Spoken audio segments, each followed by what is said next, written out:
Good bad ugly ఓటీటీలోకి వచ్చేందుకు సిద్ధమైంది. Netflix వేదికగా స్ట్రీమింగ్ కానుంది. అజిత్ నటించిన తాజా action comedy film good bad ugly. ఇటీవల విడుదలైన ఈ సినిమా మంచి టాక్ను సొంతం చేసుకుంది. ఇప్పుడు ఈ చిత్రం ఓటీటీ ప్రేక్షకులను అలరించేందుకు సిద్ధమైంది. నెట్ఫ్లిక్స్ వేదికగా మే 8 నుంచి స్ట్రీమింగ్ కానుంది.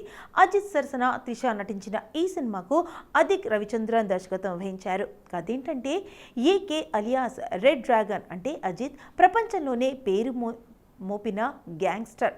ఎన్నో ఏళ్లుగా చక్రవర్తిలా చీకటి సామ్రాజ్యాన్ని ఏలిన అతను భార్య రమ్య అంటే త్రిషకి ఇచ్చిన మాట కోసం ఆ నేర సామ్రాజ్యాన్ని విడిచేసి జైలుకు వెళ్తాడు. ఇక అలా 17 ఏళ్లు జైలు జీవితం గడిపిన అతను బయటకు రాగానే తన కొడుకు విహాన్ అంటే కార్తిక్ దేవ్ను చూసేందుకు భార్యతో కలిసి స్పెయిన్కు వెళ్లేందుకు సిద్ధమవుతాడు. అయితే ఈలోగా ఏకేపై ఓ గ్యాంగ్ దాడి చేయగా దాని నుంచి త్రుట్టిలో తప్పించుకుంటాడు. మరోవైపు స్పెయిన్లో ఉన్న అతని కొడుకును ఓ ముఠా కిడ్నాప్ చేసి డ్రగ్స్ కేసులో జైలు పాలయ్యేలా చేస్తుంది. మరి తన కొడుకును కాపాడుకునేందుకు ఏకే ఏం చేశాడు? అసలు తన కొడుకును టార్గెట్ చేసిన ముఠాకు ఏకేకు ఉన్న విరోధం ఏంటి?